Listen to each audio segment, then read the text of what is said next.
My name is Lafayette Scales, and I am from the Bread Organization in Columbus, Ohio. We'd like to welcome you to our Clergy Conference 2018. And as we call the meeting to order today, I think it is important for us to remember that the Clergy Conference is a gathering of brothers and sisters who convene to challenge and to also develop and sharpen one another to do the work of justice. And through our scriptural studies, we will strengthen our ability to read from the margins, identifying with the least of these, those in pain and those victimized by institutional injustice. This conference will cause some tension as we go through. It may cause some discomfort, but I trust it will stir us to do justice despite the discomfort and the tension. This is an opportunity for us to strengthen our resolve to counter Pharaoh's narrative of scarcity, despair, and fear. It is also a time for us to establish God's narrative of abundance and of hope and of love. Dr. Martin Luther King, in his letter called From the Birmingham Jail, said, nonviolent direct action seeks to create such a crisis and establish such a creative tension that the community that has constantly refused to negotiate is forced to confront the issue. King goes on to say, I must confess that I am not afraid of the word tension. There is a type of constructive tension that is necessary for growth. And the purpose of direct action is to create a situation of crisis, so crisis-packed that it will inevitably open the door for negotiation. And so we need to do justice as congregations together, and we're here to build one another. And the power of organized people is our strength, and justice is why these conditions exist in our communities. Justice seeks to solve community problems and conditions for the common good. And also, justice will speak to the least of these. Justice confronts the status quo and in public policy, and justice also confronts long-standing public practices. Some say justice is hard work. We say justice is God's work. And that's why we gather this week. If you'll join me on page 5 of your manual that you received, we would like to just give you a high-level overview of our time together these days. Today is our opening session, and in just a moment, we will have our opening devotional, and that will be followed by some relationship building. As we continue on through our day, in the middle of the day, Dr. Pickett is here. He'll be introduced by the Reverend John Ashbury today. Reverend Lucky is in transit here. And we'll have our first scriptural studies with some breakout group and time for discussion. We'll have a panel discussion on our reading from the margins, and then at 4 o'clock we'll take a short break. We'll come back for our next text study, and again we'll have some table discussion. We'll have a summary of our overview by Reverend Lucky, and then also we'll have our closing remarks and our benediction by Paul Warner today. As we come together on tomorrow, we will come together tomorrow morning at 8:45 with our call to order and also our opening remarks and our daily devotional. We'll have our third text study tomorrow morning by Dr. Ray Pickett, and then table discussion and reflection.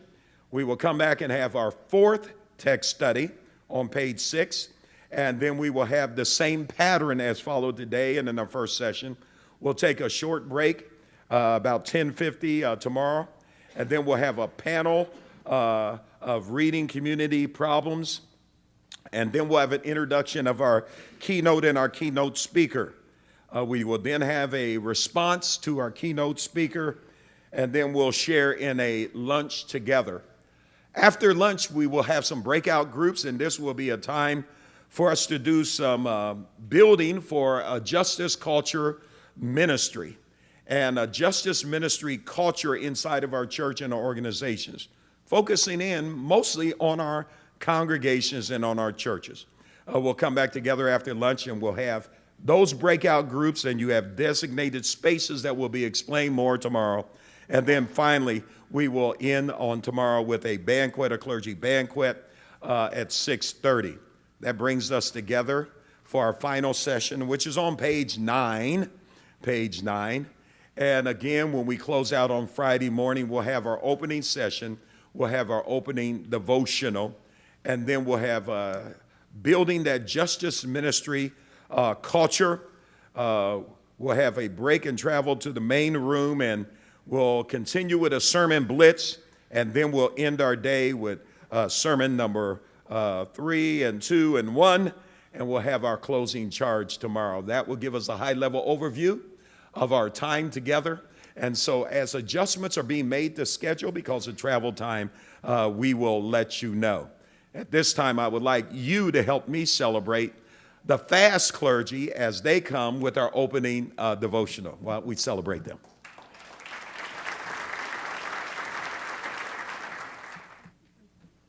Good afternoon. It's good to see everyone. We're the FAST organization from Pinellas County, and we're going to begin our devotional service with a credo reading brought to us by Father Bob Snyder. We're here today because we want to fix the injustices that we see in our various communities. We know that the way the world is today is not how it needs to be. God doesn't want families to choose between paying their rent or buying food for their children. God doesn't want our children to be put in handcuffs and then branded for life with arrest records. These things are realities in all of our communities, but they don't have to be. As people of faith, we know that it's our responsibility and really our honor and privilege to work for a better world for all of God's children. So turn to page 2 in our booklets. Page 2. And please read with me the first paragraph of the dark credo that you'll find there in the packet. We believe in the biblical story of justice. The biblical story offers abundance, love, hope, promise, and community. In this story, loving God and your neighbor as yourself gives life meaning. We believe that fighting for justice is fundamental to our identity as people of faith. A scriptural reading by Sister Margaret Mary. Our reading today is from Luke 27. He answered, "Love the Lord your God with all your heart, and with all your soul, and with all your strength, with all your mind, and love your neighbor as yourself." Thank you, Sister Margaret. I just want to stand for a couple of minutes to reflect and give thoughts on this particular text that she just read. There's a very important underlying question to the text. What does it mean to love God?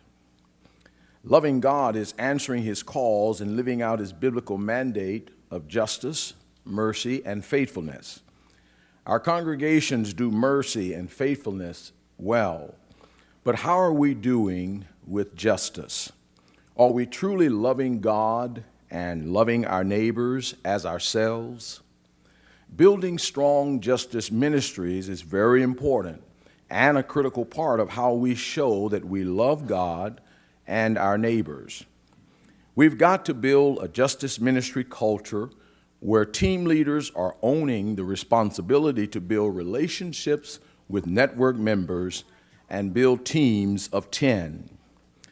And it's going to take the clergy, it's going to take us who are spiritual leaders to take this ministry seriously, to inspire the congregation to create a culture centered around justice ministry and turn out their average worship attendance for justice.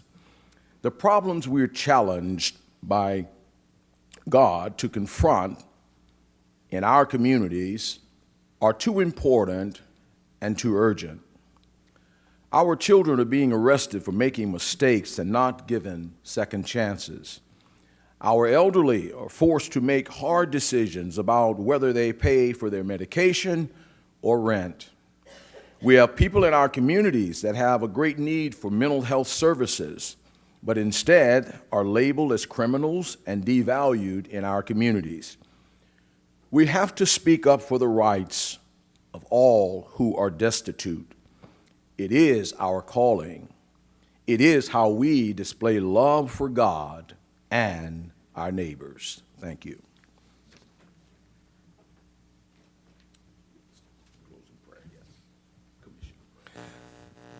God is good, and all the time. Let us pray.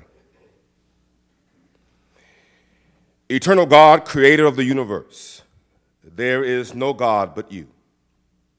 Great and wonderful are your works, wondrous are your ways. We thank you for bringing us together this afternoon in this conference. We gather to stand for justice. You created all for freedom, for life and joy, living in the power of your love. As believers, we are sent in mission to proclaim the good news of the reign of God. Loving God, we pray that you will gift us with the courage and imagination to guide our actions and decisions as we strive to create a just world that does not be deaf to the cries of the oppressed, nor indifferent to those who have needs. May we assist those who are oppressed and help to bear the burdens of those who suffer. May we hear your voice of concern and feel your loving touch through your people who are in this world to witness and share your message to all.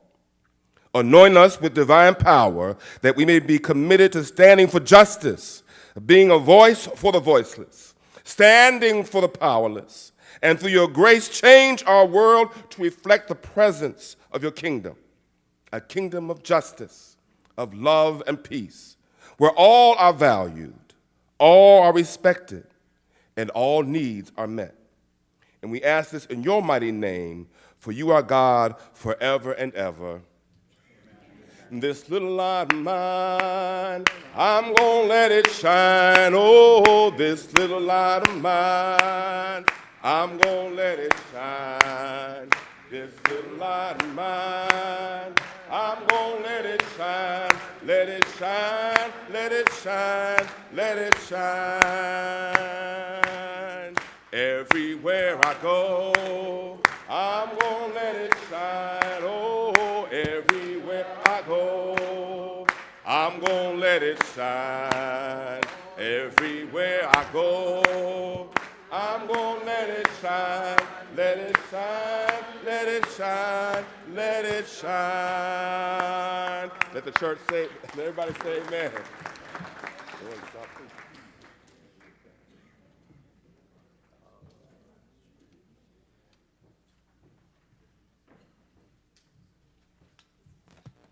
Good evening. My name is Flo Young, and I've been a member of FAST for 14 years. I'm also a member of the DART board and a team leader in my congregation at Bethel Community Baptist Church in South St. Petersburg.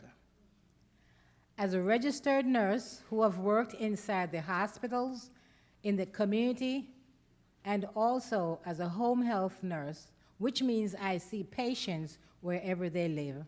I also owned and operated an assisted living facility for the indigent and mentally impaired clients. These experiences have allowed me to see many things that were not right, but didn't know how to go about addressing them, even though they made me very angry. After all, what can one angry person do?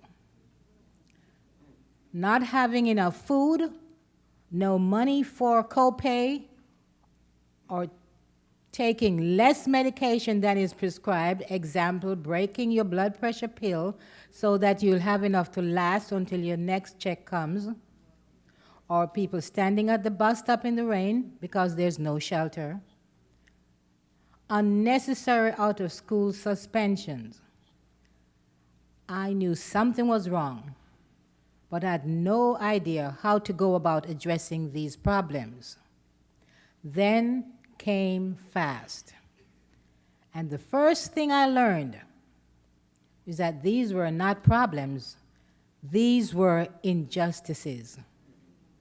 I learned that the only way to address these injustices was to build relationship with the people in my community and to join hands with others who were experiencing the same injustices and to make demands on our public officials to change things.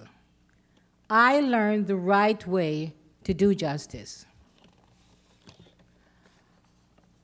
The work of justice requires that we tap into our anger and that our anger points directly to what and who we care deeply about. On your agenda, we have outlined a starting point for our one-on-one discussion.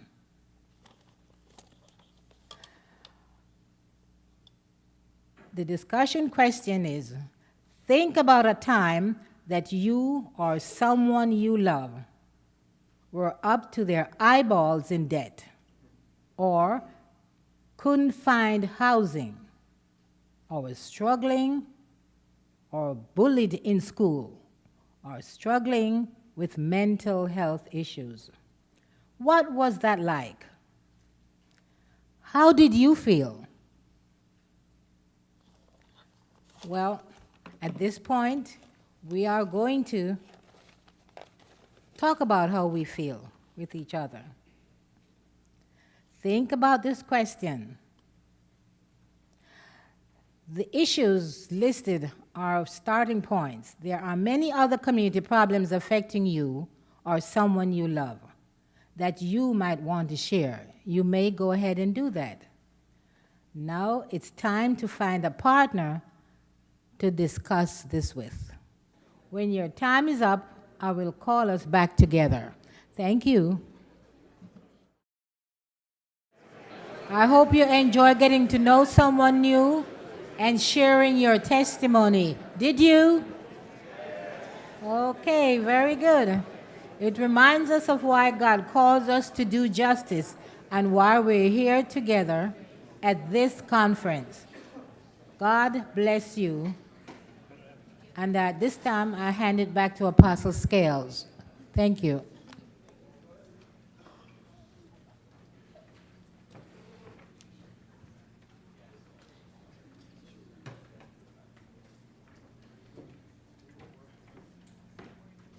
Could I remind you at this time to please turn off your cell phones as we will have several presentations that are going on and we don't want those to be a distraction.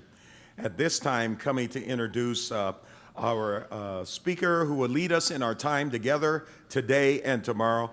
We're going to invite to the platform the Reverend John Ashbury. Would you celebrate him as he comes?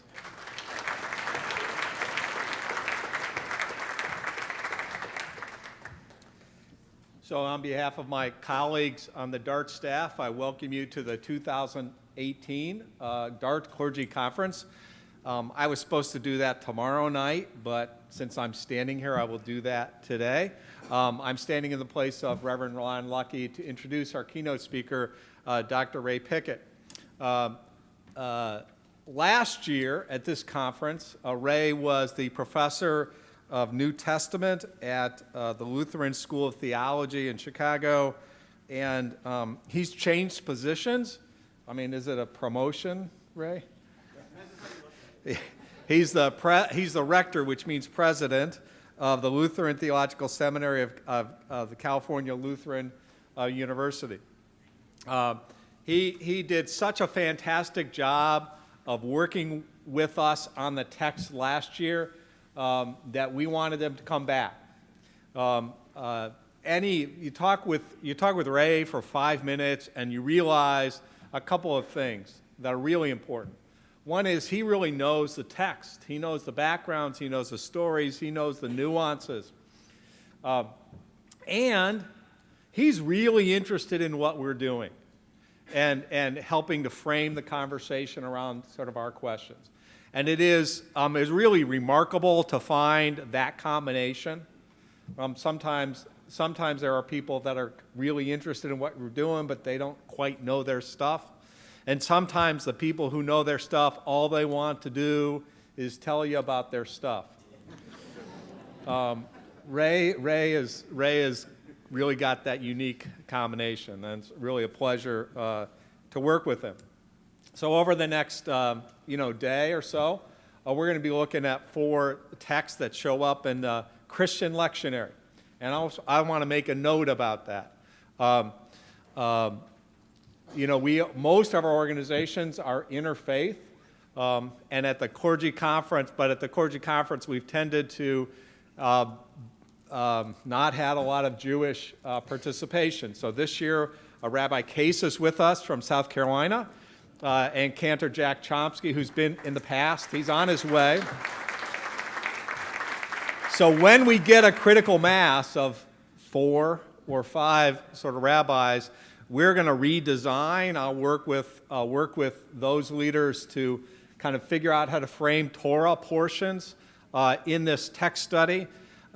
We decided that, you could take an Old Testament passage from the Christian lectionary and study that, but that's not how Scripture is used in synagogue. So we made a decision not to try and act like we're really interfaith when we weren't immersed in that tradition. So that's our decision. You can yell at me kind of later if you want about that. We are committed to work to be really interfaith and really draw from the streams of our traditions. It's probably important for all of us to understand as well how the Christian scriptures have really been misinterpreted over the years anyway. It gets us all on the kind of same footing going forward and doing this important work. So that's a little caveat for the text study exercise.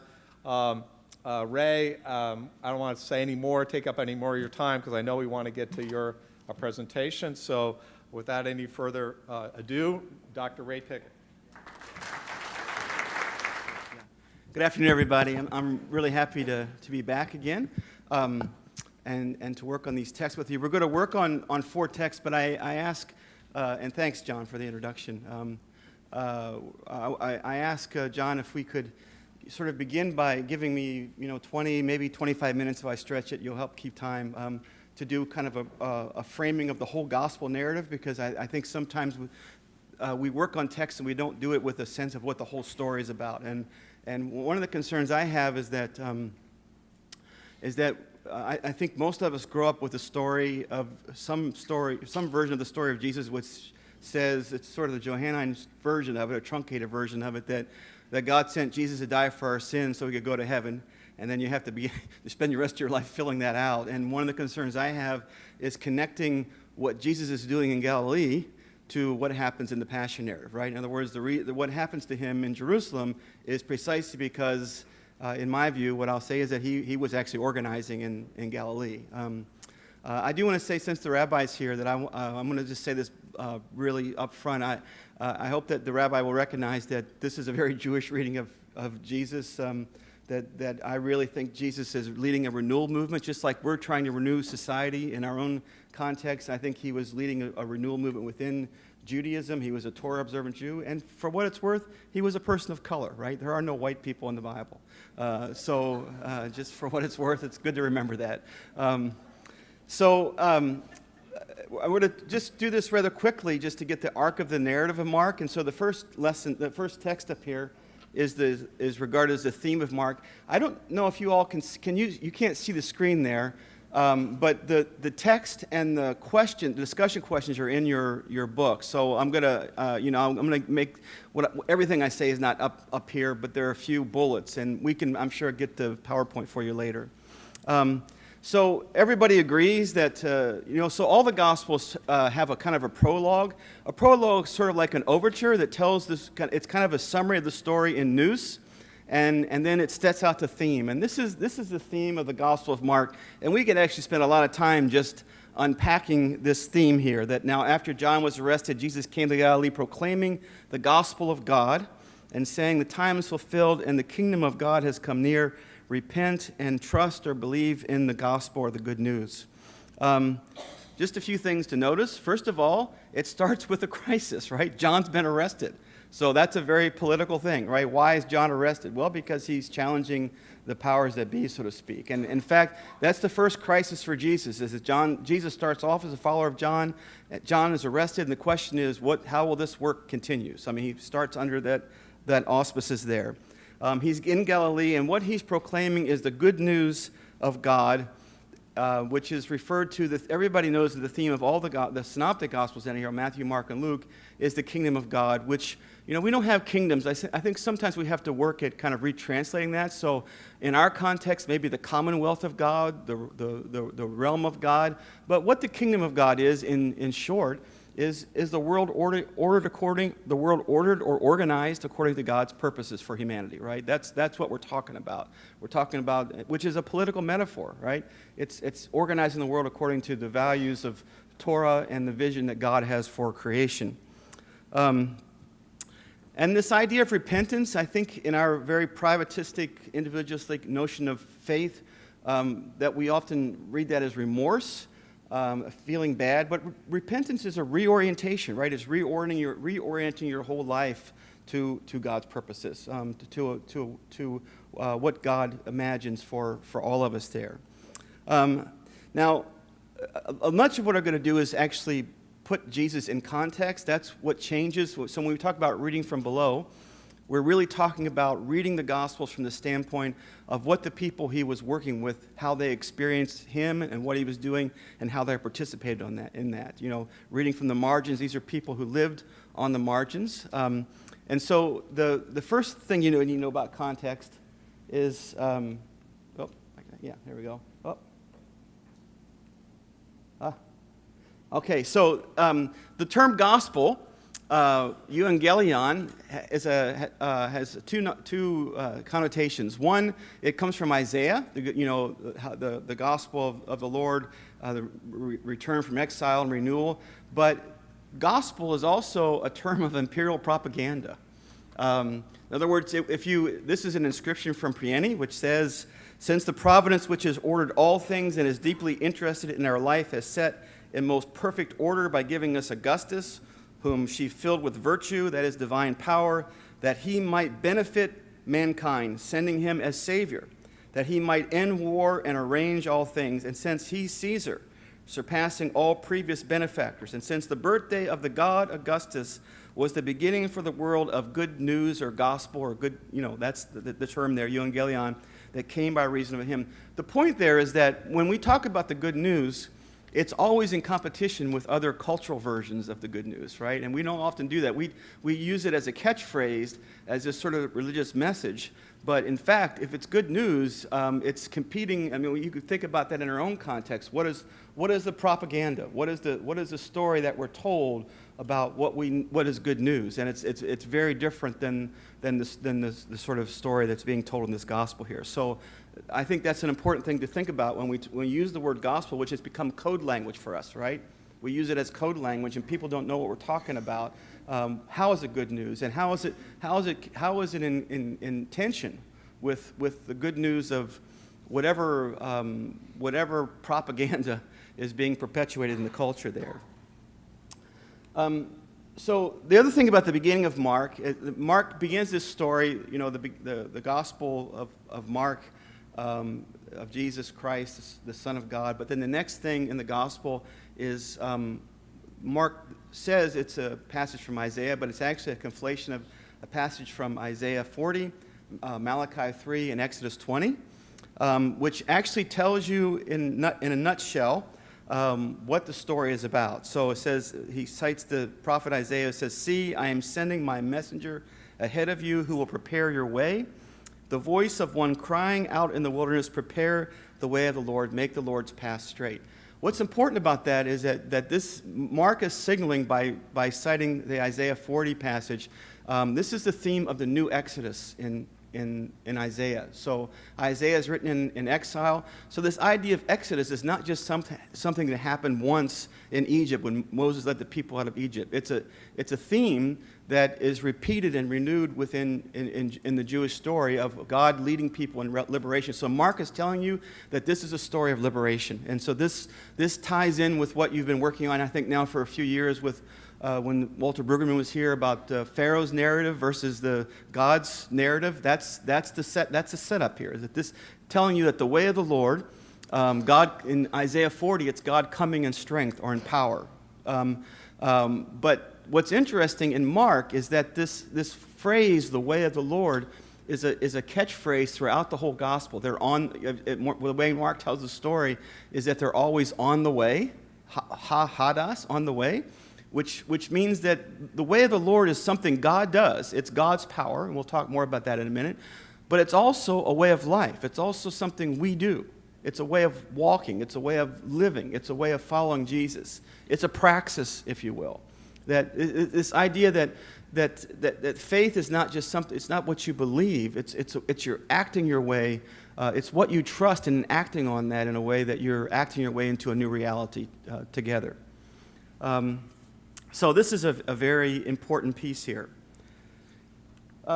There's a lot to say. Actually, the most important work that's been done on Jesus in the last 15 years or so has been actually on Galilee.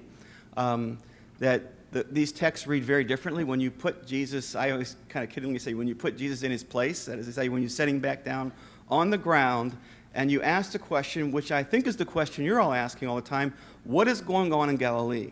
You know, why? I mean, Jesus is healing and exercising people and teaching and challenging the authorities. What is going on that he has to do that? Why are there so many sick people? You know, why do people have demons? You know, so it's the question of asking structurally what's going on. What's the story behind this story that requires this kind of response to that, right? So very briefly, the best way to describe that succinctly is that a lot of people will talk about Galilee and other places like this as an aristocratic kingdom.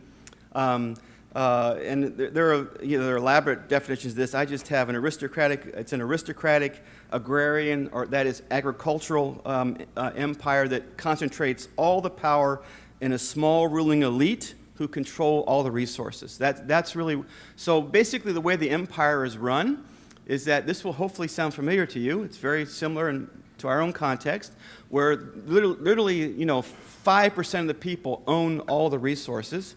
And the way the empire is run is the empire doubles in size in the first century after Augustus.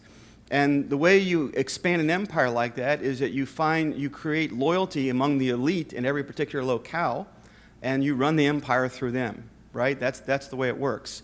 And so they control all the resources, and then what happens is Galilee is a kind of an agricultural context, and what's happening is the Roman Empire is it's an extractive economy. That is to say, it extracts the resources from the land, it takes them to the city. Does this sound familiar to you?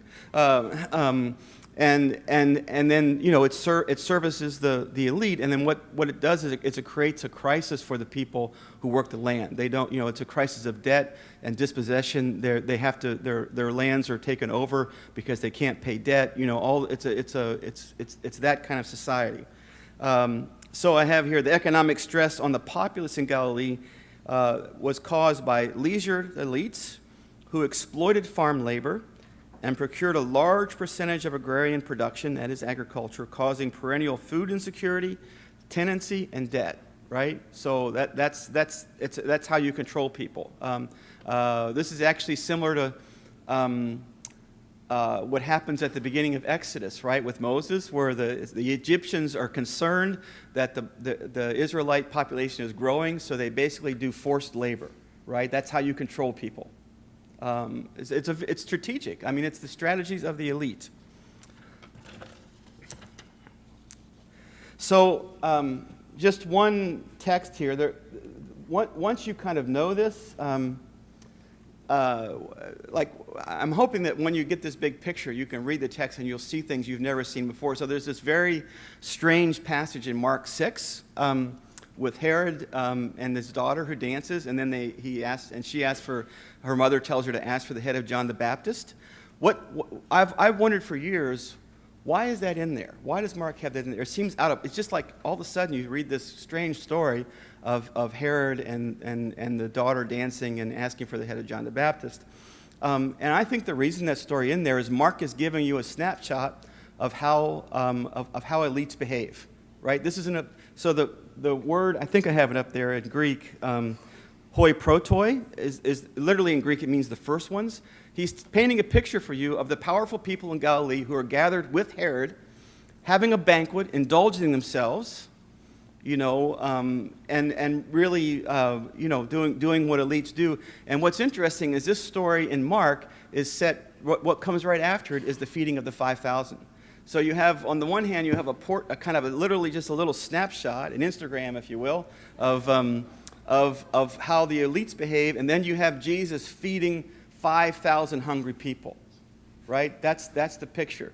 So the challenge here is to begin to it's not to say these texts are not spiritual, it's to say there is no bifurcation, no division between the spiritual and the material. It's to begin to read the text with an eye toward what are the material conditions of the people, and the political conditions, and what are the spiritual consequences of that, right? That's really the challenge here. So the gospel then, the ministry of Galilee as we know it, is really a story about Jesus performing the kingdom. He doesn't just teach it, he does teach it, but he performs it. As I said, there's very few things that scholars agree on, and they have different ways of interpreting this, but I think typically scholarship agrees that Jesus is leading a renewal movement within Galilee. I think the difference is that some people think he's just a religious figure leading a religious renewal movement or revival, whereas most of us think that there is no, in the ancient world, in Judaism, there is no disconnection between economics and social life and religious life and ethics and all. They're all embedded, right? They're all integrated. And so you can't just say someone's concerned about religion. That religion is tied to how you live, and that encompasses every aspect of your life. So that's what he's doing in Galilee. In word and deed, he embodies the Creator's intention for humanity: healing, feeding, liberation, and solidarity. Oh, sorry. Sorry. There you go. And so the crux of this, I want to say, and again, you can read through Mark and find this for yourself. But the feedings, the healings, the exorcisms, and the subversive practices are counteracting poverty, illness, disease, and oppression, which are symptomatic of imperial domination, right? In other words, Jesus is dealing with the symptoms of living under Roman imperial rule. That's what he's dealing with. And that's a structural way of thinking about what he's about and what he's responding to and how he's responding to it. I was thinking, so last week in the gospel was from Mark 1, 35 to 45, where the text says that Jesus was alone praying, and it says that Peter and the disciples came. I think the translation says they hunted him, but it's just basically the word is they actively pursued him. And then he came with them, and he said, "Let us go to the villages." That's what I came to do, is go to the villages. That he's organizing, folks. I mean, he's going to the villages and organizing around these issues. Just because it doesn't say in the text he cut issues doesn't mean he's not organizing. I mean, he's dealing with the symptoms of people suffering under imperial rule. So this is. I just can put a few passages up here. This is from Mark 6, where he's, this is, I think it's in your book, I'm not sure, maybe not. Well, I'll just read it. He says, "He left that place and came to his hometown, and his disciples followed him. On the Sabbath, he began to teach in the synagogue," that's his base, "and many who heard him were astounded. They said, 'Where did this man get all this? What is the wisdom that has been given to him?'" Wisdom in this context is practical wisdom. It's how you live, right? It's subversive wisdom. It's how you resist. It's a different way of living. "What deeds of power are done by his hands? Is not this the carpenter, the son of Mary, and brother of James and Joseph and Judas and Simon? And are not his sisters here with us?" And they took offense at him. And Jesus said to them, this is Jesus' self-designation as a prophet. He said, prophets are not without honor except in their hometown and among their own kin and in their own house. And he could do no deed of power there, except that he laid his hands on a few sick people and cured them. And he was amazed at their unbelief. The reason I put that passage there is in the next slide I will say there are no miracles in the New Testament. They're called deeds of power, right? In other words, there's no word for miracle. I mean, there are healings, there are feedings, but it's not supernatural. I mean, the reason he could do no deed in his own hometown is because it is this relational understanding of power. He's not a magician, right? He's not just some supernatural being. It's the power of God is the power of with. It's the power of cooperation, solidarity. It's not magic. So the deeds of power are how they're referred to in the Gospel of Mark and in the other Gospels for that matter. So there are a lot of examples of this. I just put a few up here. First of all, the healings and exorcisms are, they signal the restoration of colonized bodies and minds, right? In other words, both the psychological and the physical effects of colonization. And I don't have time to go into this a lot, but there's a lot of research, anthropological research, about demon possession, because our culture is actually one of the few cultures that doesn't have it, and it mostly occurs in colonial situations. In other words, it's a way of people it's a psychological, it's one way of talking, I don't want to reduce it, but it's one way of talking about the psychological impact of internalized violence, right? That's at least one way to understand it. So a lot of these healings and exorcisms are also about agency, about engendering agency. So you know the story in Mark 2, 1-2, where they take the community takes the paralytic to the house where Jesus is, and they tear a hole in the roof and lower the guy down there, and he says, and he raises the paralytic. I mean, this is a story. This is a symbolic story, right? I mean, paralysis is not only literal; it's a metaphor. It's a metaphor for people who can't act. And it's the whole idea of there's a story of the whole community gathered around this sick man and Jesus. I mean, we need to hear these stories as community stories and not just stories of individuals. I mean, this is our burden, I think, and our delusion is that we think for us, religion has become a very private affair. And in these texts, it's a public affair. It's about the community. It's about everybody's well-being. And even though there's a focus on an individual who's hurting or marginalized, that individual is always understood as belonging to the community. And that's what we need to restore in Christianity. And then there are several, but I'm just going to mention the famous story of the Gerasene demoniac in Mark 5, 1-20. You all know that story, but think about that story.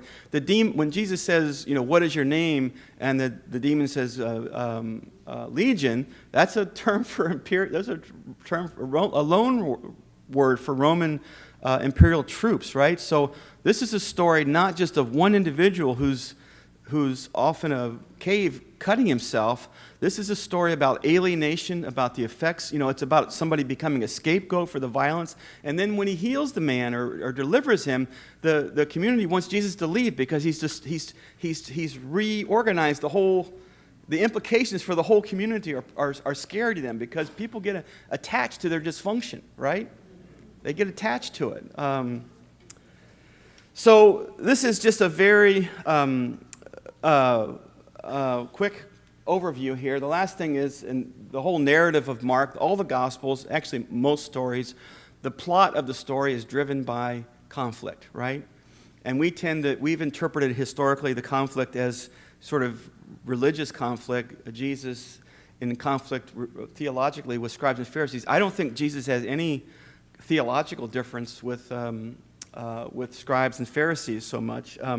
He's arguing with them about how to interpret Torah, basically, and whether you interpret it in a way that's life-giving, that the law, the Torah serves humanity, or whether it serves the status quo. So basically, what happens is the conflict in Mark, the tension, and you heard Apostle Scales say this: this is the hard part for all of us, most of us anyhow, is that you almost never have change or transformation without some tension and conflict. And it doesn't mean that Jesus is, it's not a personality thing, but he challenges the status quo, which is what prophets do. What prophets do, we have a lot of different understandings of prophets, but what prophets do, all the prophets, is they hold people accountable to a shared value and visions of what God wants for us. That's what they do. And that's what he does. And the problem is that causes a problem for those who benefit from the status quo, right? That's the problem. That's what the argument's about. So it brings him into conflict. And so basically, so everything that happens in Galilee, and that's a very quick overview of that, Jesus then goes to Jerusalem, which is the seat of power. It's like going to the capital, right? I mean, it's the capital city, so to speak. He goes to Jerusalem as a prophet. In Luke's gospel, he says that's what all prophets do. They go to Jerusalem and then they're rejected because they challenge power. And he goes again to hold the Jewish aristocracy. There in Jerusalem, it's the Jewish elite through whom the empire runs. He goes to hold them accountable to the Torah vision of society, of a just society. When you think Torah, don't think law as in legalism, think a vision of justice. That's what the Torah is in Judaism, okay? And so what he does, first of all, you know the story, which we actually misread on, if you're in a liturgical church, we actually get this wrong on Palm Sunday. He rides into Jerusalem on a donkey, and what that is a parody. It's a Saturday Night Live version of how power acts, right? That forgive me for saying this, but I read this morning that our president wants the Pentagon to hold a parade down Washington. It's that kind of nonsense, right?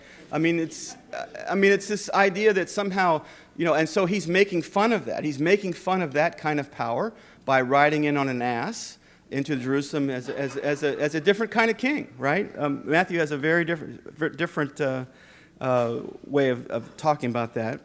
And so he enters Jerusalem as kind of a messianic leader. And a messianic leader is really, what Messiah means is one anointed to lead the people, right? That's what a Messiah is. It's just, he's been anointed by the people, by God, to lead the people. He's a leader. And so you all know the turning point in Mark and in Matthew and Luke is the action in the temple. And it is an action, right? So he goes in and he's angry. He turns the tables over and he cites in the Gospels, his words are actually the words from Jeremiah's temple sermon, which what is it? I think it's up there, is it? My house shall be called a house of prayer for all the nations, but you have made it a den of robbers or thieves. So the critique there in Mark, we'll talk about this a little differently when we talk about John in a minute. It's not against the temple per se. It's against the temple aristocracy. In other words, it's the priestly aristocracy is responsible for administering the temple in a way that reflects the Torah vision of society, of a just society. And in fact, they're just another group of indulgent elites, right, through whom the empire runs. So it's about that. And of course, the den of robbers thing, what happens is that, Mark is written right after the destruction of the temple. In fact, even the idea of robbers, the social upheaval, which is in Galilee in the 30s when Jesus is there, in the 60s then leads to the Jewish revolt, right, which ends badly for Jews. And so you need to see that, and there's a lot of good classical scholars who have done, Martin Goodman at Oxford does a really good job of talking about the social conditions that led to that revolt. In other words, revolt seemed like a last resort to these kind of conditions that Jesus, it's never a last resort, but that's what it seemed like. Yeah. So real quickly, I'm almost done. Am I doing okay on time? Okay. Yeah, so the rest, I won't go into detail, but I want to just say something about the trial and execution and the resurrection.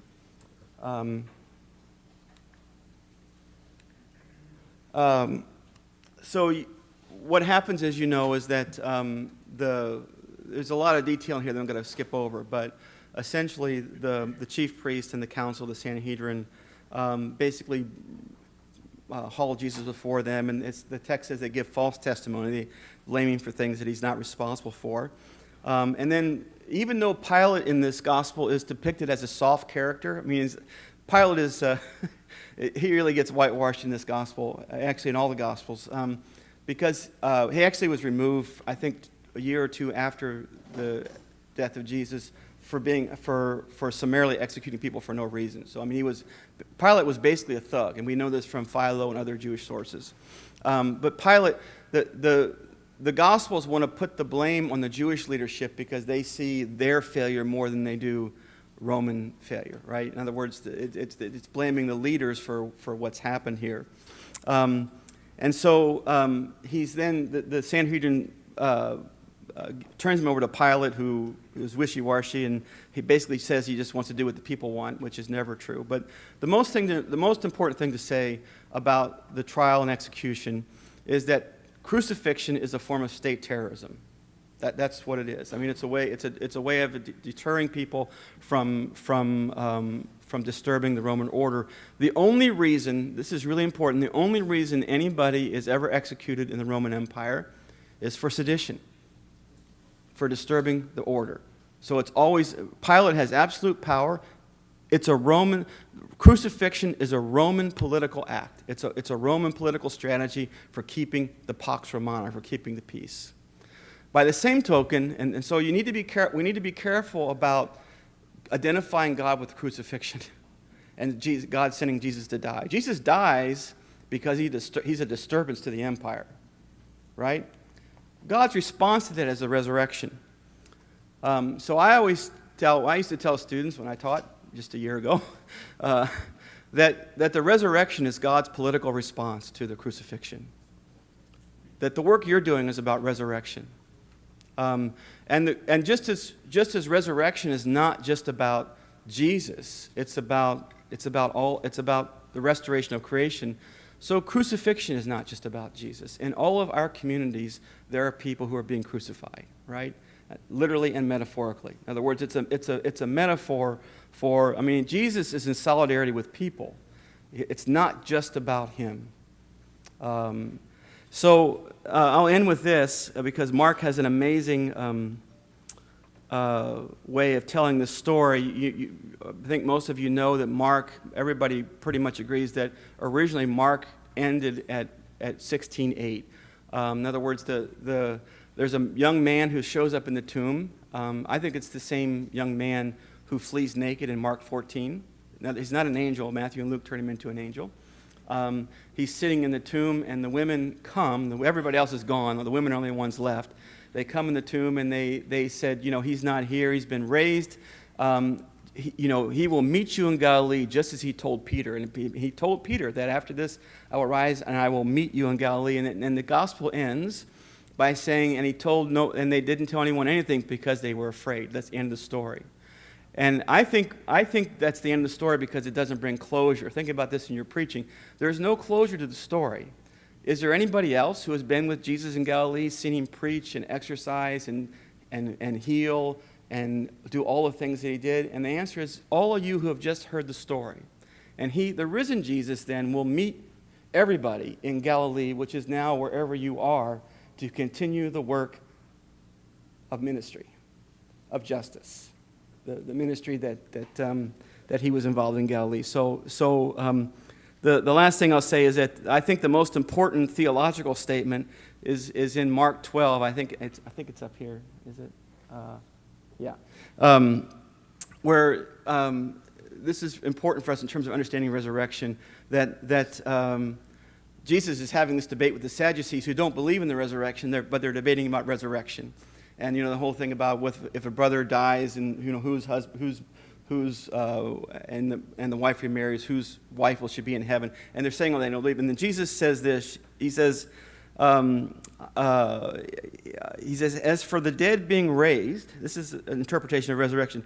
Have you not read in the book of Moses, in the story about the bush, how God said to him, that is to Moses, I am the God of Abraham, the God of Isaac, and the God of Jacob.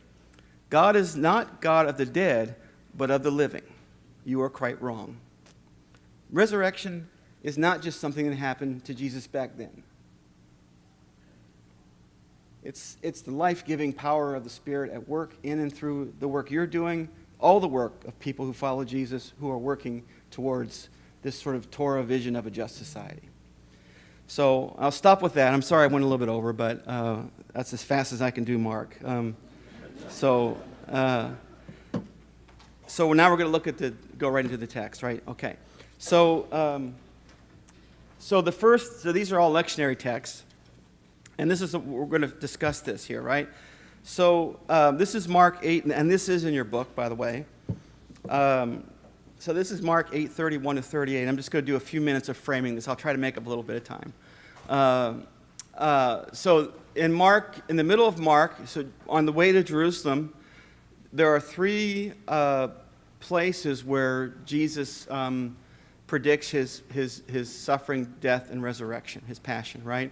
And of course, he does it three times, not because he needs to talk about that. He's doing that because this is a section of leadership formation, right? In other words, Jesus is telling them what's going to happen to him, and what's going to happen to him is because of the way he's behaving. Again, be clear about that. And he's saying, if you want to follow me, then something like this is going to happen to you. That there's a cost here. So the first part of this, which is not in the text, is the so-called Peter's confession at Caesarea Philippi, where Jesus says, "Who do you people say that I am?" And they say all the things people say that he is. It's interesting. Jesus never himself claims anything for himself except the role of prophet and indirectly the Son of Humanity. In other words, all the titles that people have, they project onto him. He doesn't claim them himself. So when Peter says, "You're the Messiah," Peter's idea of that, you're the one who's going to rescue us from our oppression.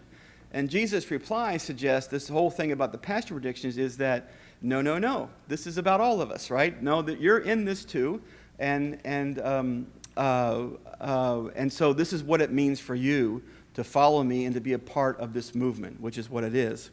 So the first thing to say there, so the passage here, I won't read it because you have it in front of you, but I want to highlight a couple things. He says, he called a crowd with his disciples and said to them, "If any want to become my followers, let them deny themselves and take up their cross and follow me. For those who want to save their life will lose it, and those who lose their life for my sake and for the sake of the gospel will save it. For what will it profit them to gain the whole world and forfeit their life? Indeed, what can they give in return or exchange for their life?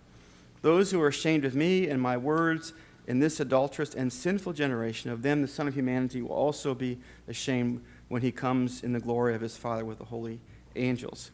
So I want to be clear about something here. I think when a lot of people, especially people who feel demeaned and powerless, when they hear "let them deny themselves," we read that as self-denial, right? And that's not what this is about. This is not about denying yourself. On the contrary, it's about understanding your connection to other people. This is about solidarity, right? This is about for the sake of the gospel. In other words, it's about not just considering your own life and what you want and your own little private family and space. It's about how you're going to connect to something larger that God is doing in and through Jesus and the people that are with him. It's basically a question of, are you with me? Are we in solidarity together about this work? It's not an individual question, okay? So Jesus insists that discipleship means solidarity with him on the way, that is on Exodus, on the way towards liberation, right? That's what this is about. Are you with? I'm going to Jerusalem. This is, and Luke, it actually is, in the Transfiguration, he says it's about my Exodus. He uses that word. And so what this passage, I think, sets out is the contrast. It says very clearly between the things of God and the ways of human beings. And the way I put that up here is that the contrast is between the flourishing of all creation, that is the world organized according to God's purpose, or our own bent towards self-preservation, self-actualization, and self-aggrandizement, which, folks, religion often plays a part in, right? Think about that. I mean, think about how much theology and how much of our message is about self-preservation, self-actualization, and self-aggrandizement, which is in contrast to the work of justice, right? This is what it's about. So I already said this piece earlier about a crucified people, that crucifixion was a tool to intimidation for slaves and criminals who rebelled against the empire. And so this is always the context or the backdrop of the story. It's about people suffering under imperial rule and all the effects of that, and that this is what being in Jerusalem is about. It's for them and for us. It's in our self-interest that all of us do this together. And Jesus is his way of forming leaders here. So these are the discussion questions. And again, I'm going to encourage you. So there's just a brief framing of that text, but I hope that when you discuss this, you try to think about the whole story here.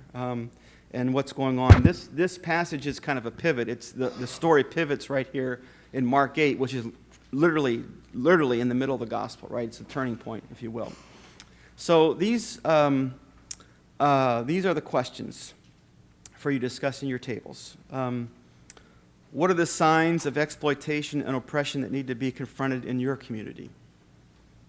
When your organization or congregation begins to disrupt exploitation and oppression, who plays the role of Peter? I didn't say this, but it's interesting when Peter and Jesus rebuke each other. So did you know that in the text where Peter, when Jesus predicts his impending suffering, death, and resurrection, Peter rebukes them, and then Jesus rebukes Peter. The word that's translated rebuke is actually the same word used of exorcism earlier in the gospel. They exorcise each other. Meaning it's a debate about what is the true way here, right? And then the last question is, how have you responded to the people that rebuke you or your organization for confronting exploitation and oppression in your community? Because as we know, the work that you do and the way we're talking about Jesus here is not the default understanding of what he's about. But I hope that you're convinced that it is what he's about. And that this has profound spiritual implications. It's profoundly spiritual, but not in a way that's disconnected from the material conditions of our lives. So I'll let you discuss. Yeah. The three questions we asked you to think about are: what are the signs of exploitation and oppression that need to be confronted in your community? When your organization or congregations begins to disrupt exploitation and oppression, who plays the role of Peter, and in what ways? Who has rebuked you for confronting exploitation and oppression? And how have you responded to the people that rebuke you or your organization for confronting that exploitation and oppression? So, Reverend Cece, from Table 12, what did you all talk about? At our table, we found that the necessity of solidarity falls along the lines of racial bias issues with immigrants and affordable housing. And we found that our Peters were the politicians and the sheriffs who didn't think there were problems in the first place, but some of the other individuals are those that are within within our programs that are kind of not on board with what we're doing. So we found that our solution to those who rebuke us is persistence, persistence, persistence, and then persistence, and then persistence again, and then just a little bit more persistence after that. Be persistent. Okay, Father Hoffman. So we discovered that oftentimes children are disciplined not in the normal way of disciplining as we might have done when we were children, but now it becomes a criminal offense because police officers are in schools or the kids are referred to police and they end up in the criminal justice system, and this is unfortunate because then ultimately they have to deal with that issue as opposed to looking at a restorative justice model. And there's also the whole notion that some places where bullying happens and the bully doesn't seem to get disciplined, but the person who is the victim ends up having to move to another school. And they lose the context that they have with their family, with their friends, with their guidance counselor, with others. And it's just, unfortunately, it rips apart that support structure that could help that student to become more involved in the school and so on. And so, who are those that are playing Peter in our organizations? Sometimes it's our own people, my own parishioners. Sometimes are willing to say, you know, Father, I think we're going too hard on the police. We're going too hard on the mayor. We're going too hard on the city councilmen. You know, that they're nice people. They're good people. You know, so sometimes I have to answer to my own congregation about that. Other times it's the actual elected officials themselves. They're saying that, you know, you offended us. You hurt us. You were abusing us. You're mean. All of these kinds of things.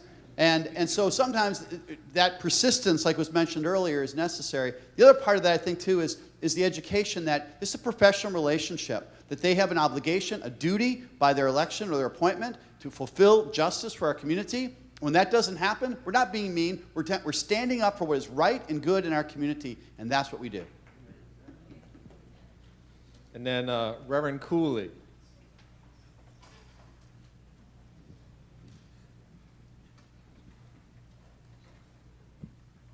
We heard stories of families trapped in, with family members and parishioners in mental health difficulty, and Florida's failing mental health system unable to help, and so they cycle through with getting no help at all. Or families in rural Kansas who have the houses were destroyed a number of years ago by tornado and are having trouble finding houses and services, or those of us in urban centers with children in schools who are being suspended or arrested for simply talking back to a teacher because they're children of color, and we have to teach these kids a lesson. We found out that the Peters are some of our own congregants who, well, these homeless folks or folks who need help, it's their responsibility to pull themselves up by their bootstraps. We can't keep providing them services, or county commissioner who says what we need to do are give money to our corporations so that they can create good jobs so people can afford the wonderful housing that we have. And we discovered that if we stand firm and hold to our message of justice, and that's what our job is, sometimes those in our own congregation who are anxious about confronting officials will just fade away. That's okay. Or sometimes with persistence and preaching the gospel, they will finally get the word. So, you be encouraged to think about, those of you who are lectionary preachers, this is coming up in a couple weeks. How do you kind of name some of these dynamics? I've certainly heard my share of Peters. You know, in my years of organizing, people who have said within our own congregations, I mean, that's how I think about Peter, he's in Jesus' congregation, and have said, hey, you're too tough, you're bullying those officials. Certainly heard that one. And I don't think, I sure as heck, I said heck, have not followed the example of Jesus. In this passage, when I've heard that, I've not said to anyone, get behind me, Satan. I'm not counseling that exactly. But I think the tendency that a lot of us have is to explain it away and talk people to death or back down. And that's clearly not the biblical example. So I'd be thinking about how to bring that up and to challenge people to claim their role, their responsibility to confront exploitation. That's what I'd be thinking about. We have 3 panelists who have confronted exploitation. They're going to talk about 3 different sets of issues, and the theme here is readings from the margins. So as this dynamic of looking at the text, you know, not just getting into the shoes of poor farmers in Galilee, but also into the shoes of the people who are directly affected by mental health, by racial profiling, and housing issues in our community. So the panelists will go in order that are on the agenda. My name is Reverend Kathleen Walter, and I'm the rector of St. John's Episcopal Church in Clearwater, Florida.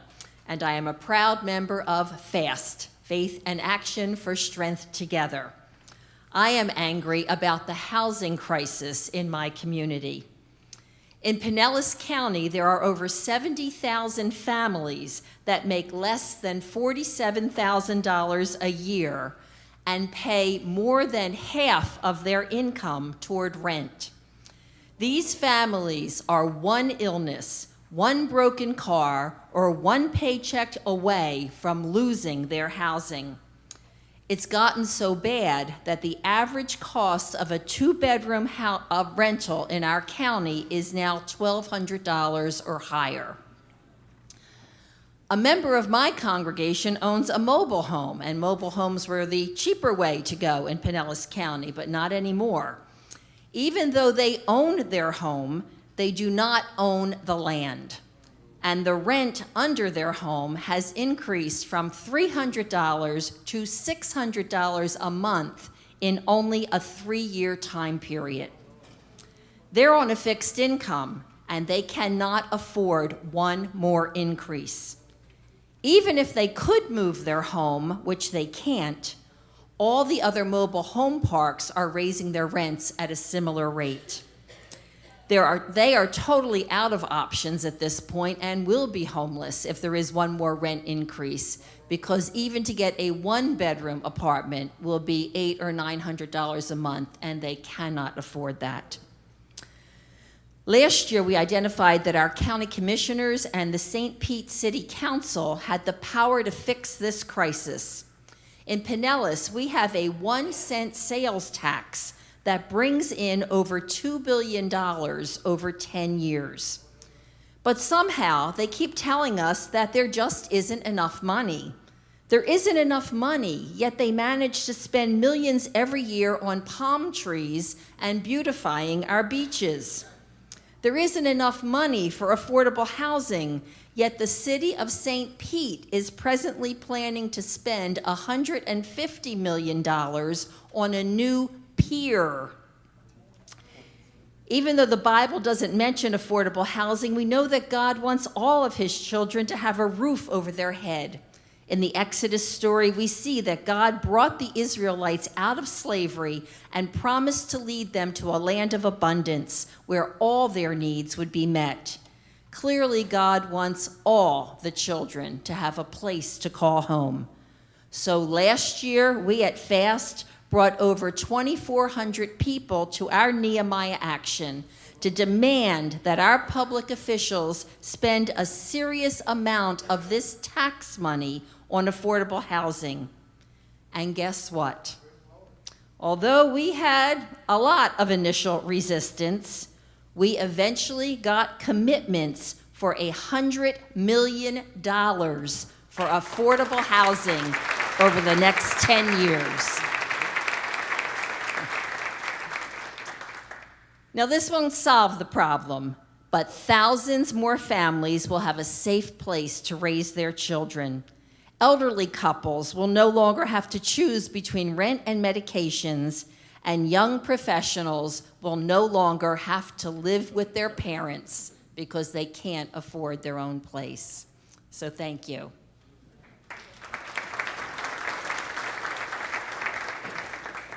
My name is Chris Battle. I'm the pastor of the Tabernacle Baptist Church in Knoxville, Tennessee, and glad to serve as co-president of Justice Knox.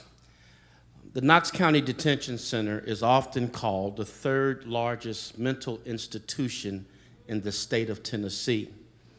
It's really not a mental institution at all because those detained receive no treatment.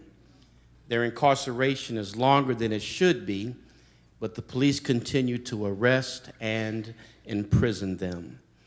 The sad commentary is that many of these those who should have never been arrested in the first place.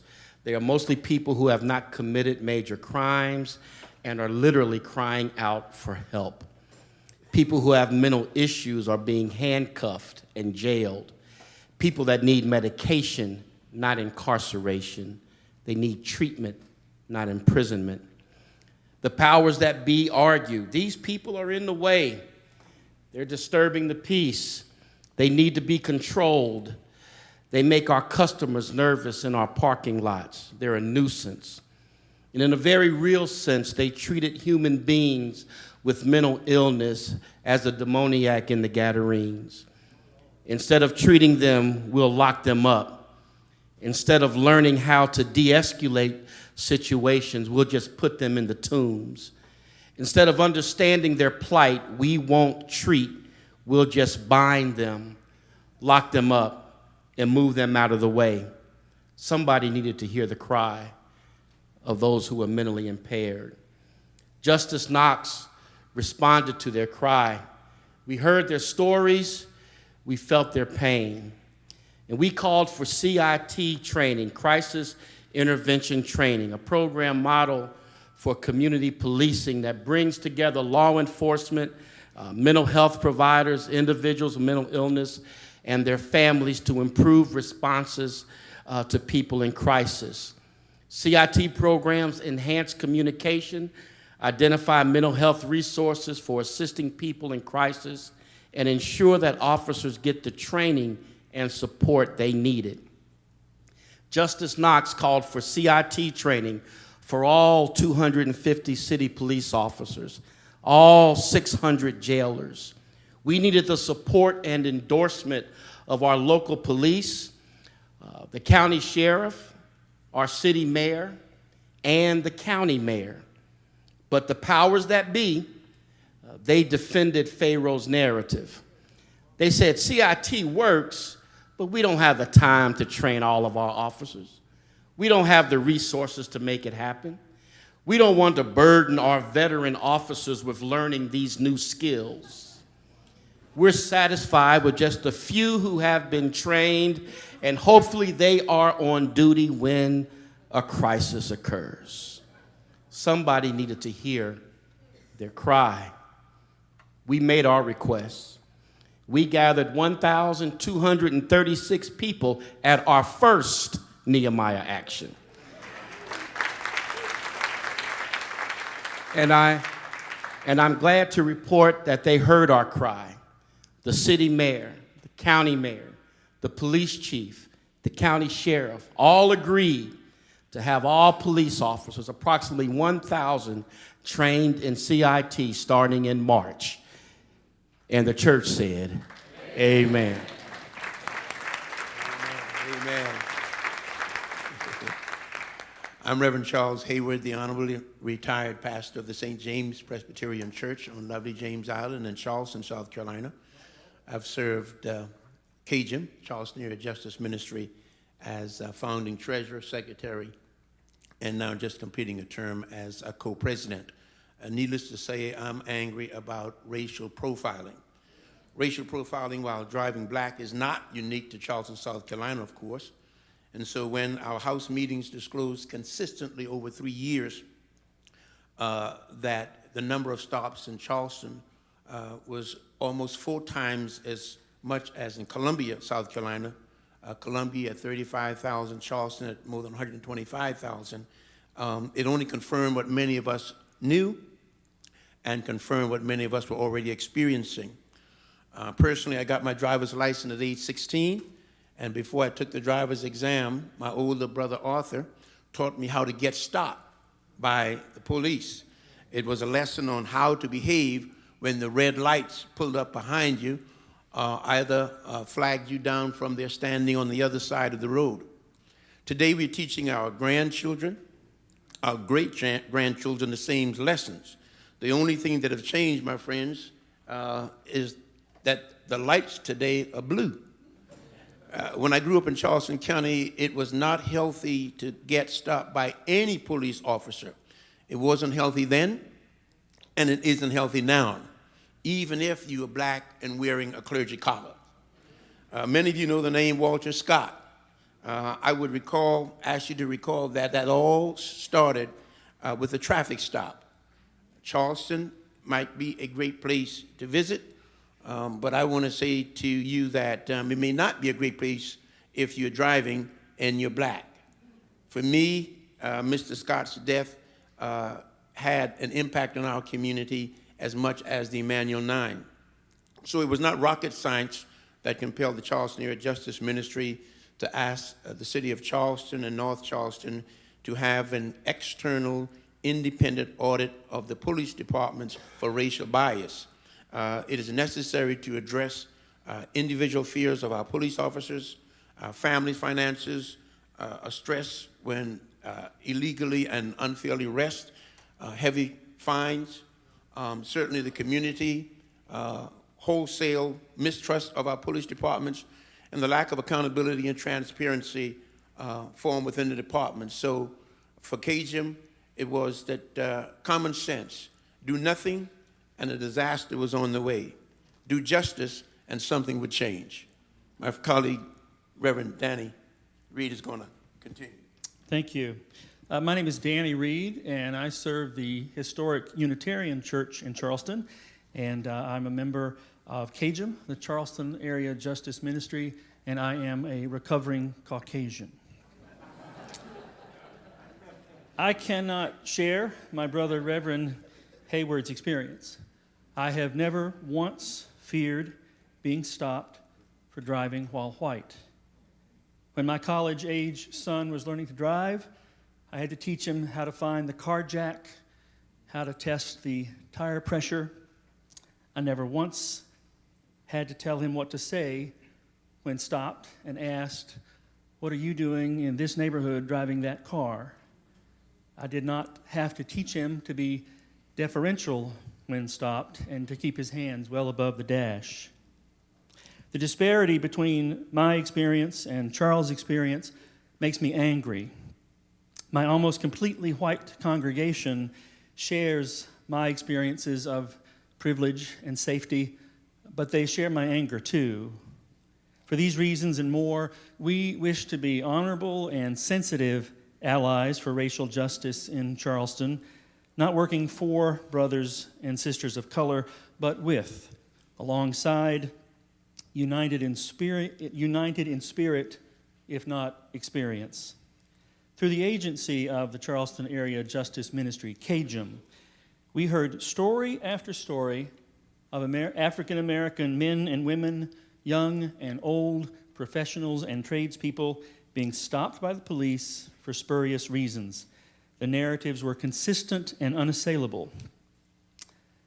When we took our case to Pharaoh, in this case, our mayor and police chief, we were told Charleston did not have racial problems.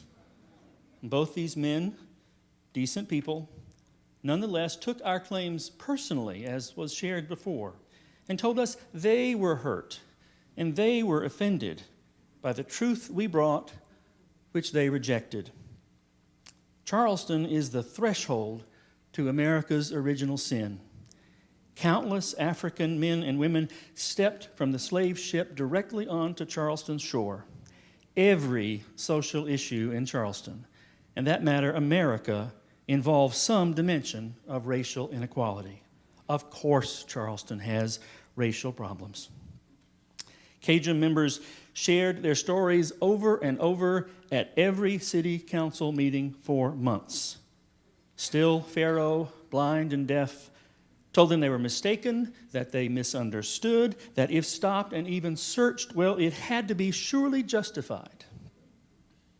A breakthrough came when the African American members of the council, about a third of the council, shared one night that they too had been stopped. One by one, they said, "Oh yeah, I've been stopped, and my wife, and my son, and my nephew." They shared they had been needlessly stopped and sometimes searched by the same police force whose work they oversaw. No one recalls such candor about race ever surfacing in that historic chamber before. It has taken a long time, it has taken tears and anger, but Pharaoh is beginning to hear and to see what others have known all their lives. The false narrow is being dismantled, and the difficult truth is rising in the heart of Dixie. Power is being shifted, and ordinary people are claiming their extraordinary power. The veil of complicity and politeness has been punctured. Our months of learning how to abide in the tension without losing hope are being redeemed. Not so long ago, the scene was bleak. We were nearly assured that our mayor would succeed in a useless audit undertaken by a company with no expertise in such an important process. It took commitment and confrontation, and confrontation, but we now have the people's attention, and we now have Pharaoh's attention. We are not naive. This work is far from accomplished, but the old obfuscation has been revealed as the sham it always was. Together, Cajun has learned to persevere in unity, to trust the revelation of personal narrative, and to have faith in the shadows, knowing the dawn will soon break. Thank you.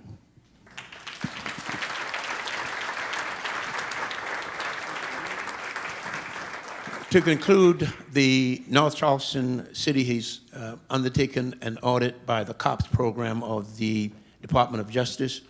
Cajun is working now with the NAACP, Legal Defense Fund, ACLU, other organizations to put some pressure on the U.S. Attorney General Jeff Sessions to release the North Charleston report. In December, the City of Charleston voted unanimously to issue a new RFP to engage an independent external audit of the Police Department for racial bias. Cajun consider this a win because it empowers our members to stay vigilant. It's increased our unity and our diversity. It's causing the police departments to measure their response, their consistency, their openness. Now they know that the whole Charleston area, eyes and ears, are watching. Thank you.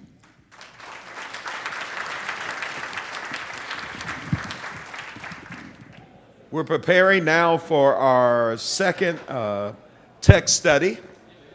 And would you prepare now as Dr. Ray Pickett prepares to come back to us? And could you celebrate him as he comes, all right?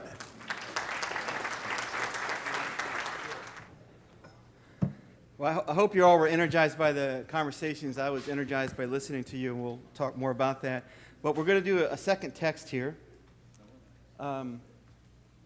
which is John 2:13-22. I don't always understand the rhyme or the reason of the lectionary gods, but this is the text, a lectionary gospel here. So let me read this quickly. I'm going to just frame this a little bit, and then you can discuss. But the conversation will need to be framed a little differently because I'm going to talk about something analogous in our own context. So, as most of you know, the temple action, Jesus' action in the temple in the Synoptic Gospels in Mark, Matthew, and Luke happens later on in the Gospel. He goes from Galilee to Jerusalem. In John, it happens at the beginning in chapter 2. So it's a similar action in the temple. So the text is a little different, and actually the meaning's a little different. The interpretation of it's a little different. So we're going to talk differently about it with John than we do with Mark. So the text says, "The Passover of the Jews was near, and Jesus went up to Jerusalem. In the temple he found people selling cattle, sheep, and doves, and the money changers seated at their tables. Making a whip of cords, he drove all of them out. He cast them out, ex ballo, of the temple, both the sheep and the cattle." So he's angry. He also poured out the coins of the money changers and overturned their tables. He told those who were selling the doves, "Take these things out of here. Stop making my Father's house a marketplace." So it's a much more economic interpretation of this. His disciples remembered that it was written, "Zeal for your house will consume me." The Jews then said to him, "What sign can you show us for doing this?" And Jesus answered them, "Destroy this temple, and in 3 days I will raise it up." And he says something similar to that in Mark 14 before the Sanhedrin. And the Jews then said, "The temple has been under construction for 46 years, and you will raise it up in 3 days." But he was speaking of the temple of his body. And after he was raised from the dead, his disciples remembered that he had said this, and they believed the scripture and the word that Jesus had spoken.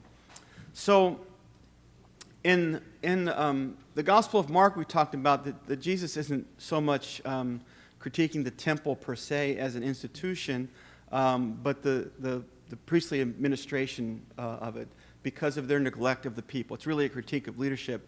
In the Gospel of John, it really is a critique of the temple, not in terms of what's done there, but there's a sort of ideology of the temple, if you will, that has to do with the cosmology. So the temple is not, it's not just a place of worship. I mean, the temple was a bank.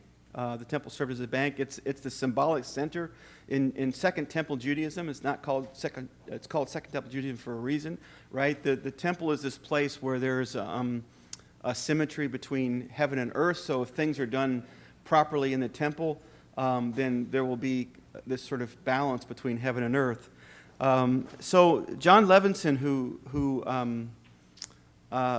teaches Jewish studies at Harvard, one of the top Jewish scholars, talks about the temple ideology in Jerusalem. He talks about the cosmology, but he says that the temple ideology was associated with Davidic imperialism, right? This idea that you can't, the temple is an institution initially of the monarchy. You know, the whole debate about that you have early in the Torah about the tabernacle versus temple, right? The temple is a centralized institution of power, so it represents, you know, the sort of the sovereignty of the king, so to speak. It continues to do that, and of course, that's contrasted with the idea of God as king, and the idea of the tabernacle, the sort of mobile divine presence, which is decentralized and among the people, right? Those are the two images in your mind. It's sort of centralized temple, bank, administration, you know, center of power, versus the distributed power presence of God. And of course, in the prologue to the Gospel of John, in John 1:14, says starts in the beginning was the Word, and the Word of God became flesh. That is, the Logos, the divine presence, became flesh, and the Greek text says, and it tabernacled among us. So you have Jesus as sort of the tabernacling presence of God on the margins with the people, versus this temple as a sort of centralized institution, if you will. So, go to the next slide. Yeah, oh, sorry. Oh, I get carried away sometimes, yeah. So this is a definition of ideology, and I think this will be helpful to you to think about your own work. So we're talking about the temple as an ideology, and I can't remember where this definition comes from, but it's a common definition. Ideology has to do with legitimating the power of a dominant social group or class. So we are talking about the aristocracy, priestly aristocracy. It serves to sustain relationships of domination. A dominant power may legitimate itself by promoting beliefs and values congenial to it. So in a sense, the temple serves to legitimate the dominance of the aristocracy through whom the empire runs, is the idea here. So in thinking about this, this is where you have to make kind of translation moves here, because we don't have anything like that in our culture.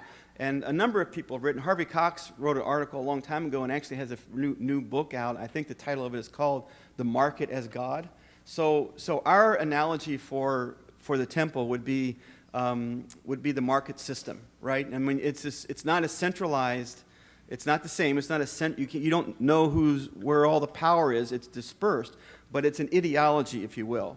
So the way he talks about this, I think this is a quote from him: "The market God has become a transcendent presence, taking on all the attributes formerly reserved for God alone."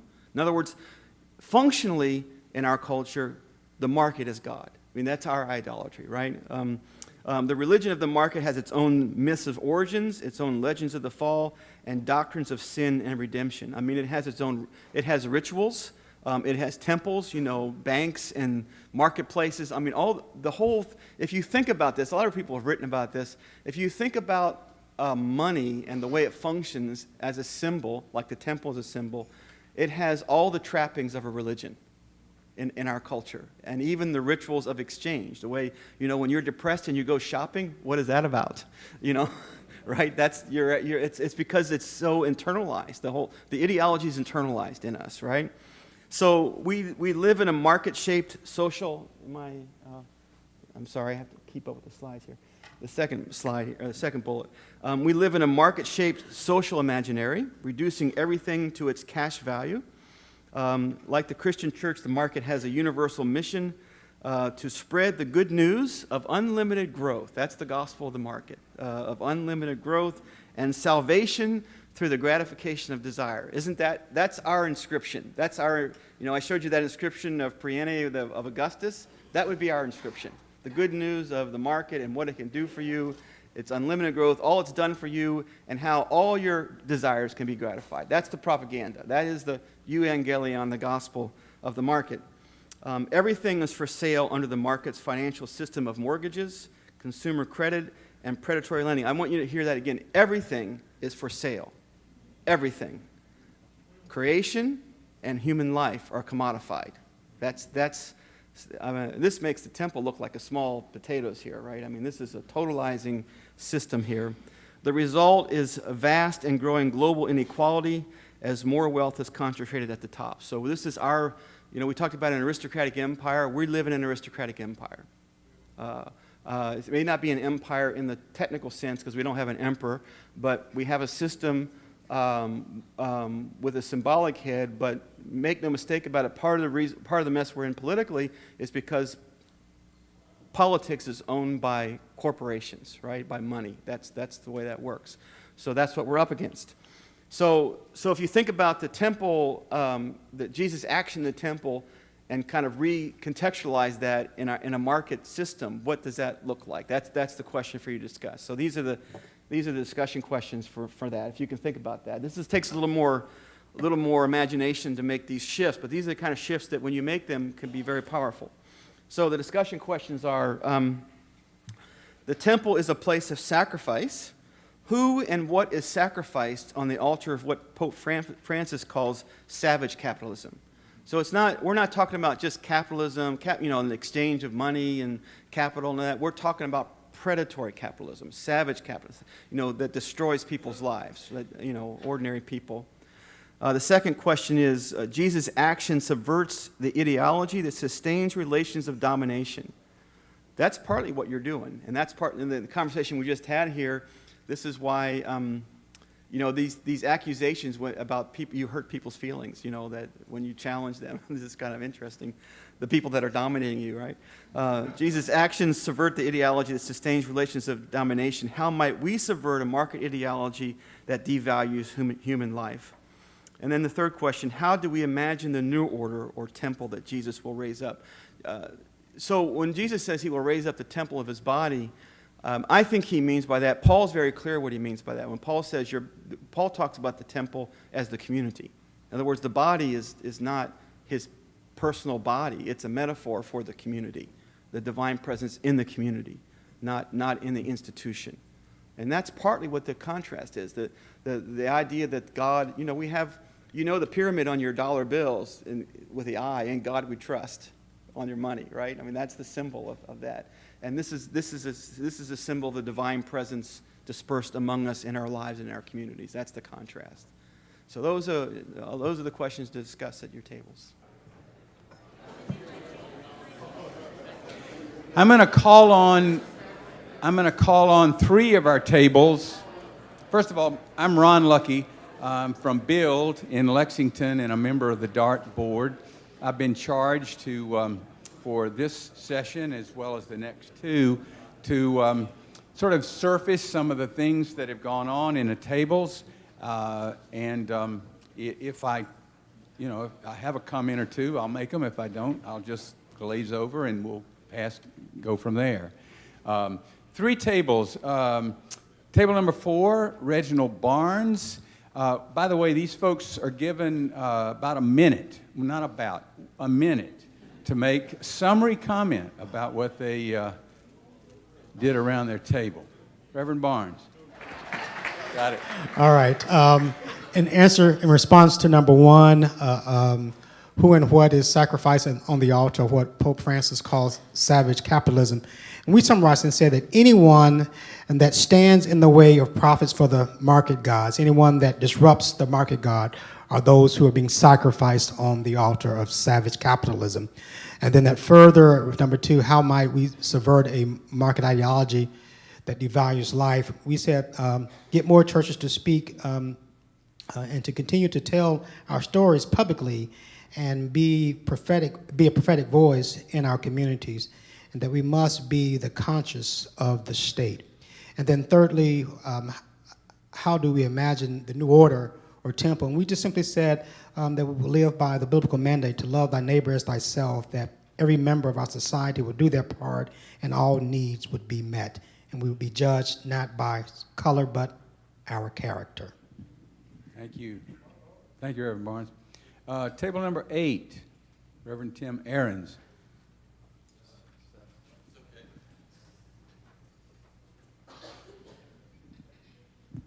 So I've got Philip here, and I've got Paul and Cora and Don. They're my partners in this. I want to thank them. So what do we value? First of all, we talked about we value the equalness of all human beings, but what's happened is the system judges differently, and the quality of human beings gets devalued, and that's wrong. So we sacrifice our health on that altar. We sacrifice the savage system of our healthcare system. Minimum wage is another thing. The payday loans and lenders who gouge us left and right. Racial discrimination in housing. These are all the things that are sacrificed, and human beings are not valued.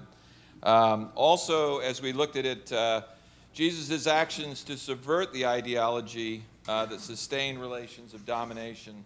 How do we subvert this? We have to shift it completely, flip it on its head. We have to value everyone. So we live in a system that devalues, and we have to lift up the value of every human being. Again, back to that same thing. So we organize to value people. We have to be organized. And we shift from mercy to justice ministries as part of what we do.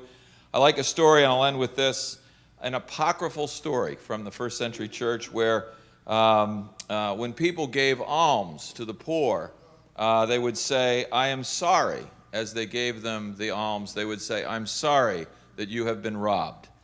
Please accept this as my apology for that. So in other words, what are we doing to correct what's broken? We have to say that. Thank you very much. And our final table, Chris Battle's table. It's not actually your table, Chris, but you're going to report, right? They said everything I was going to say. What I noticed about this was Jesus came in, and the text says he made a whip. Before he did anything, he made a whip. He sat there, found the cords, and started braiding a whip. And how I look at that is that first he identified the problem, then he found the means to get rid of the problem. and I think that's what we have to do. And what we kind of concentrated on was that how our churches really lend to the savage capitalism. How, I pastor a church on Martin Luther King Jr. Avenue, and there's 15 churches and different denominations, and we don't work together. We're so busy trying to, with our building programs, getting butts in the pews and baptisms in the pools, but we're not building community. And we're not working together. I figured if we could get all our churches together, we could take over the payday lenders and give a fair loan. We could be the medical. We could do all of that if we could just work together. I think that's how we support savage capitalism, by building our individual kingdoms. Thank you very much. Thank you. As I was going around at some of the tables, I heard that same communal emphasis raised, that one congregation can't do this, and we know that from community organizing. We gather together to do this. The other commonality here is I was hearing stories throughout, and these, particularly the last two tables here, stories told, and that's always been a powerful vehicle for all of us when we deal with issues like this. Is not just talk about statistics, but put faces on those particular statistics. It occurs to me, too, and I would imagine it came up in one table or another. It occurs to me, too, that we as preachers and as people in congregations have to admit and confess our own idolatry to the market and how we're complicit in that and how we benefit from that. As a retired pastor who lives on a pension that is dictated by the stock market, well, guess what? The last couple of days I've kind of wondered how much idolatry goes on in my own life and how my own moods sort of change. So part of the way it seems to me, part of the way we teach, we preach, we talk to each other about the economy is to become very confessional about our own lives and our own idolatry. And so that we're not preaching at people or talking at people. We're saying we're all in this together and that we can't do this thing alone. That if we're talking about subverting the system, we in a sense have to subvert ourselves first, and then we can look at how we're going to subvert the system. Okay? I wonder if Dr. Pickett then would like to summarize some of the things he's heard and that he's done, and also give us an overview of what text we'll be looking at tomorrow. Thank you. Yeah, I just have a couple thoughts. First of all, I really appreciate listening in some conversations. I wanted to connect somewhat I would have heard about the Mark 8 text with the conversation we just had, which is a really challenging conversation. I mean, this subverting the ideology of the market, which is so overwhelming and so large. In the Mark 8 passage, let them deny themselves and take up their cross and follow me. It's interesting to me that, again, we tend to hear that very individualistically in terms of self-sacrifice. But I heard this brother, I heard what you said about sacrificing. So part of the contrast is whether or not we make sacrifices together on behalf of our community or whether people are sacrificed passively, right? That's part of the contrast here. I wish I could remember exactly. You said something like that, and I wish I could remember exactly what you said. But the other problem is, and I just heard this even now, I mean, the ideology, Ron just said this, the ideology, the market ideology is not out there, it's in here, right? I mean, in other words, it's part of our own, we've been programmed that way. I mean, we talk about colonization, but the colonization of the mind, right? So all of us have to struggle with that. And in fact, I mean, capitalism, I've heard some of you say this in different ways, capitalism is set up to set us in competition with each other. That is its strategy. Okay, so we even then read the gospel. That's part of why we misread it. We read it about us and about my life, and not about us. In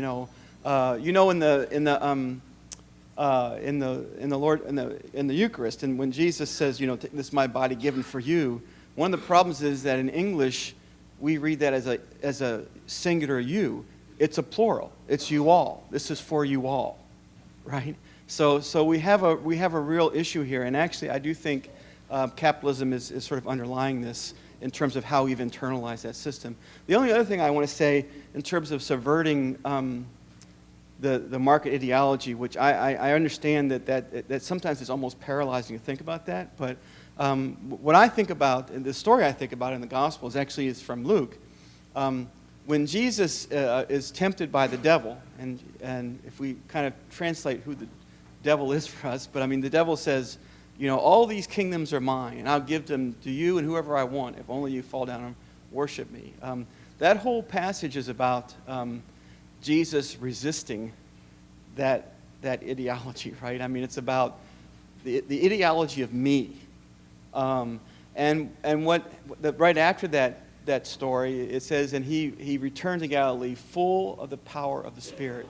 I say that to say, I think that this is, we talk about this a lot as organizers. You cannot think your way out of this reality. In other words, you can't, this is why you're organizers and not just theologians. You're theologian organizers, right?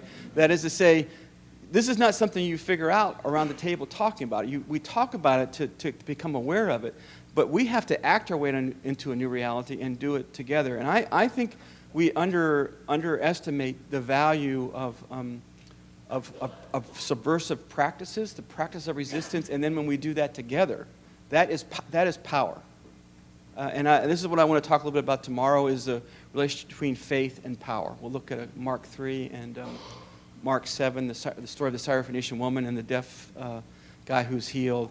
And this is actually a theme in Mark, the theme of faith. And the opposite of faith in Mark is not unfaith, it's fear.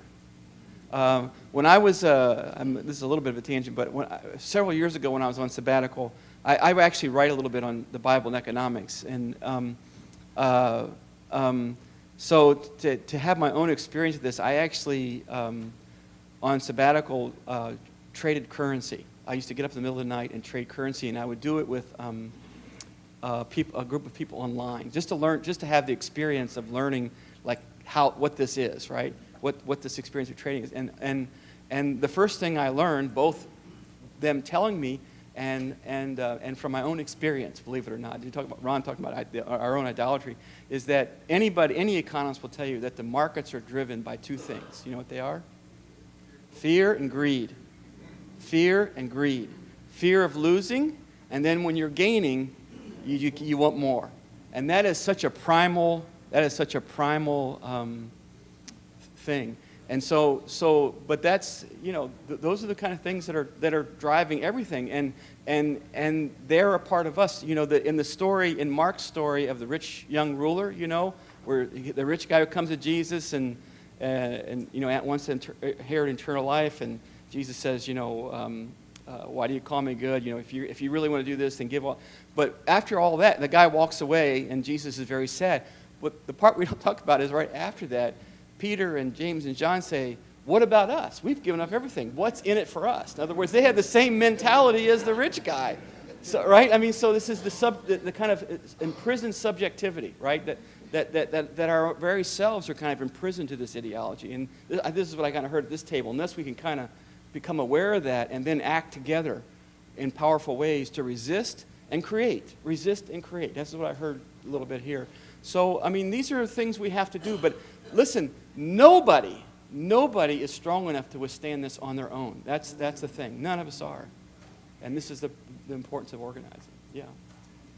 So, tomorrow we'll do Mark 3, 20 to whatever, and then Mark 7, the Syrophoenician woman, and the little story right after that with the healing of the deaf man, where he says the Epaphatha, open up. So, all right, thanks. Yeah.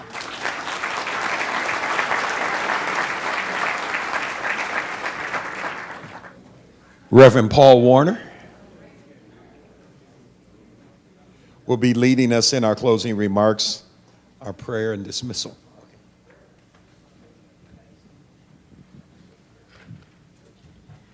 Good evening. My name is Paul Werner, and I'm the pastor of St. Andrew United Church of Christ in Sarasota, and we are a new congregation in Shore, Sarasota United for Responsibility and Equity. And as one of the newbies in the group here, it's a privilege to be before you.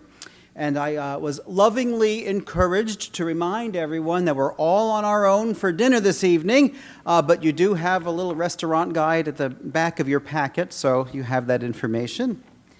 And I'll ask us all to please bow our heads in prayer.